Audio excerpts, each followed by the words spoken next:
Ethan kept his eyes on the floor until the train left Riverside Station. He listened to the familiar sounds instead. The low hum beneath the seats, the soft shaking of the windows, the distant announcement for the next stop. Normal sounds, human sounds. He needed that because the old man's words continued repeating inside his head. You saw it because it noticed you. What did that even mean? Ethan rubbed his tired eyes and forced himself to breathe slowly. Maybe the lights had played tricks on him. Maybe exhaustion was affecting his mind. He had been sleeping badly, working too much, thinking too much. There were reasonable explanations for all of this. There had to be. When the train finally reached his station, Ethan left quickly without looking back. Cold night air hit his face as he climbed the stairs toward street level. The city felt unusually quiet, not silent, just distant, as if the world had moved slightly farther away overnight. His apartment building stood 6 blocks from the station. An old concrete building squeezed between a closed pharmacy and a small laundromat. Nothing special. The hallway lights on the 3rd floor still flickered the same way they always had. Mrs. Keller from apartment 304 still kept plants outside her door. Someone on the 2nd floor was still playing music too loudly. Everything should have felt comforting. Instead, Ethan found himself listening carefully to every sound around him. He unlocked his apartment door. Inside, the room smelled faintly of coffee and old books. The small lamp beside the sofa cast warm yellow light across the walls. Safe again. He closed the door and stood there for a moment without moving. Then he laughed quietly at himself. A tired, embarrassed laugh. You're losing your mind, he muttered. He heated leftover noodles in the microwave and turned on the television for background noise. A late-night comedy show filled the apartment with forced laughter. It helped. A little. By 1:17 a.m., Ethan finally felt calm enough to sleep. Rain had started again outside, soft against the windows. He lay in bed staring at the ceiling, while headlights from passing cars moved slowly across the room. Eventually, exhaustion pulled him under. Then came the dream. He was standing alone on platform 4. No rain, no passengers, no announcements, only silence. The station lights above him flickered weakly. At the far end of the tracks, a train waited in complete darkness. No headlights, no sound, just a long shape resting beyond the platform. Its doors were open. Ethan could not see inside, but he knew someone was waiting for him there. A voice echoed softly through the empty station. Not loud, not threatening, simply patient. You're late. Ethan tried to move backward, but his feet would not move. The platform beneath him felt soft, unstable, like wet ground. Then, slowly, figures began appearing inside the train windows. Passengers, silent, watching him.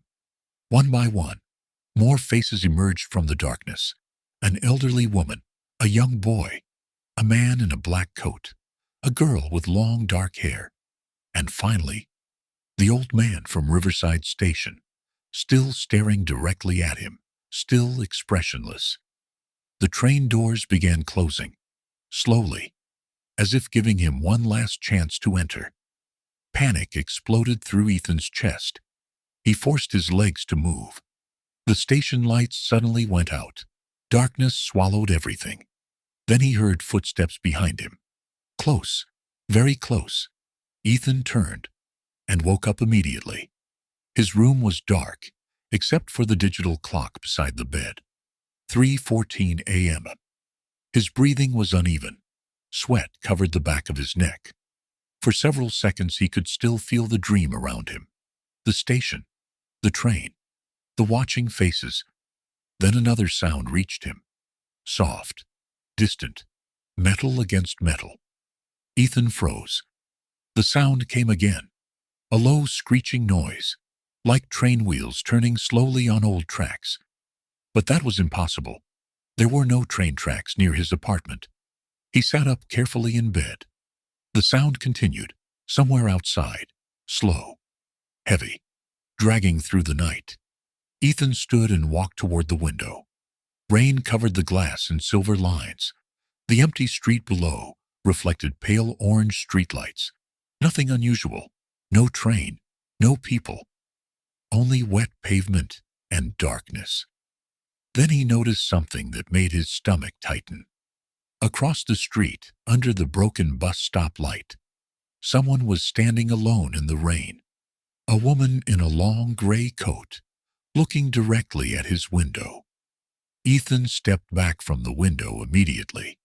His heartbeat became painfully loud in the silence of the apartment. For several seconds, he simply stood there staring at the floor, trying to think, trying to force the world back into something reasonable. Maybe it was not her. Maybe it was just someone wearing a similar coat, a stranger waiting for a taxi, someone standing under the rain for completely ordinary reasons. Yes, that had to be it. But deep down, he already knew he was lying to himself. Slowly, Ethan looked toward the window again. The woman was still there, motionless beneath the broken bus stop light. Rain moved through the pale glow around her, turning the air silver. From the third floor, Ethan couldn't clearly see her face, only the outline of the gray coat, and the feeling, the strange certainty, that she was looking directly at him. Then, without warning, the streetlights outside flickered. Once, twice. Darkness swallowed the street for less than a second. When the lights returned, the woman was gone. Ethan crossed the room quickly and pressed closer to the window.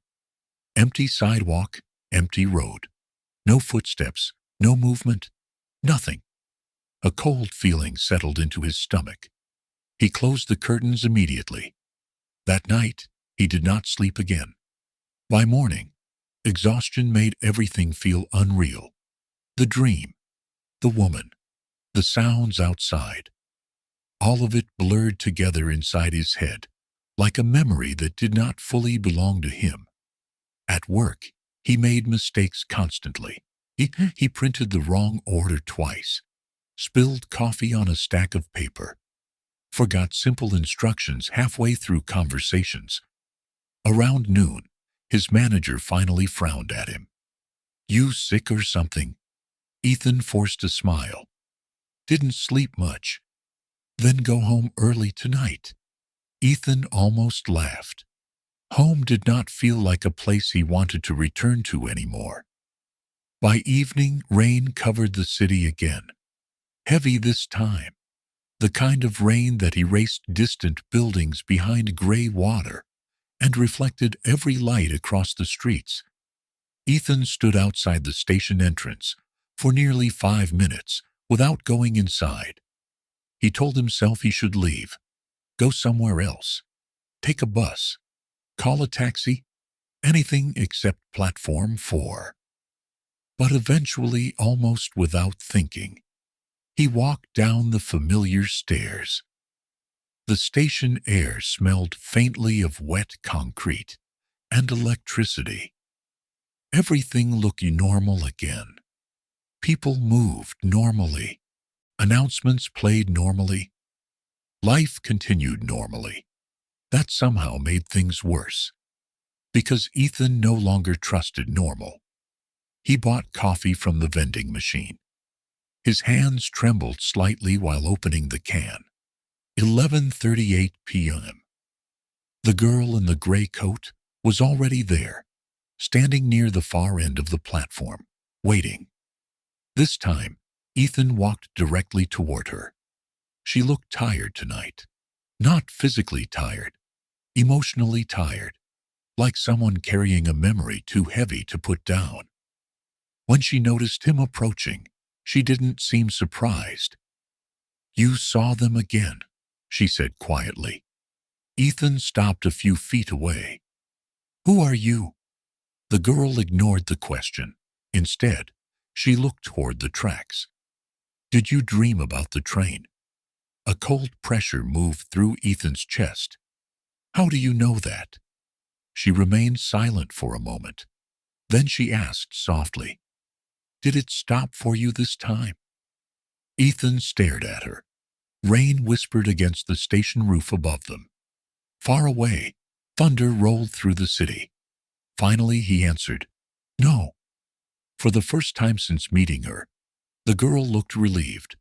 A strange sadness passed across her face, small, almost invisible, but real. Then she said something that made Ethan wish he had never come back to the station. "That means you still have time." Ethan felt the words settle heavily into the air between them. "You still have time." Time for what? He wanted to ask immediately. But something about the girl's expression stopped him. She looked exhausted, not from lack of sleep, from remembering, as though she had explained this too many times before. The station lights hummed softly above them. Passengers stood scattered across the platform, unaware of the strange conversation happening only a few feet away. A businessman adjusted his tie while reading messages on his phone. Two teenagers laughed quietly near the ticket machine. Life continued normally around them. Yet Ethan suddenly felt separated from it all, like invisible glass stood between him and everyone else. He lowered his voice. "Tell me what's happening." The girl looked down the tracks. Dark tunnel, no headlights yet. Still a few minutes before 11:43. "I don't know everything," she said softly. "Nobody does." "Then tell me what you do know." She hesitated. Rainwater dripped from the edge of the station roof in slow, steady lines. Finally, she spoke. "Some people begin seeing the train before they disappear." Ethan's stomach tightened. "Disappear?" The girl nodded once. "Not suddenly. Not dramatically. Usually people just drift away." Her voice remained calm but distant, like someone reading from an old memory. "First, they notice the train. Then they start dreaming about it. Then they begin seeing passengers." Ethan remembered the old man, the silent faces, the reflection in the train window. "And after that?" he asked quietly. The girl looked at him for several seconds before answering. "Eventually the train stops for them." A low vibration suddenly moved beneath the platform floor. The next train was approaching. Ethan barely noticed. "What happens if you get on?" The girl's eyes lowered slightly. For the first time since meeting her, she seemed afraid, not of Ethan, of the answer itself. "Nobody comes back." The sound of the arriving train echoed through the tunnel. Headlights cut across the darkness. Passengers near the platform edge stepped forward automatically.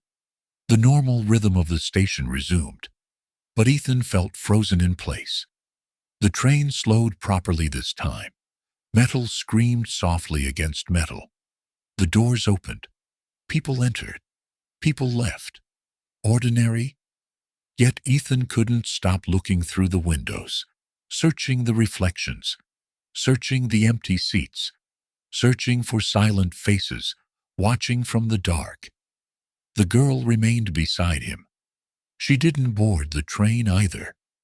After the doors closed and the train disappeared, Ethan finally asked the question that had been growing inside him since the night before. "How do you know all this?" The platform became quiet again. The girl wrapped her coat slightly tighter around herself. Then she answered, "Because my brother saw the train first." Ethan said nothing. The rain seemed louder now. 3 years ago, she continued, he started taking the late train home after work. At first, he only mentioned strange passengers. Then the dreams started. Her voice never broke. That somehow made the story sadder. He became quieter after that, she said. Like part of him was listening to something nobody else could hear. Ethan felt cold again. Not the cold of weather, the cold of recognition, because he understood exactly what she meant. The girl looked toward the dark tunnel once more. One night, he called me from this station. For the first time, emotion entered her voice. Very small, but impossible to miss. He sounded terrified. Ethan waited silently. He told me the train had finally stopped. The station lights flickered overhead, once, then steadied again. The girl continued speaking quietly. He said the doors were open, and everyone inside was staring at him. Ethan's hands tightened around the warm coffee can. What happened? The girl looked at him, directly, honestly. He stepped inside. Silence settled between them, heavy, endless. Somewhere above ground, thunder rolled across the city again. Ethan swallowed slowly. And then? The girl's eyes moved back toward the empty tracks. Her answer came almost as a whisper. I never saw him again.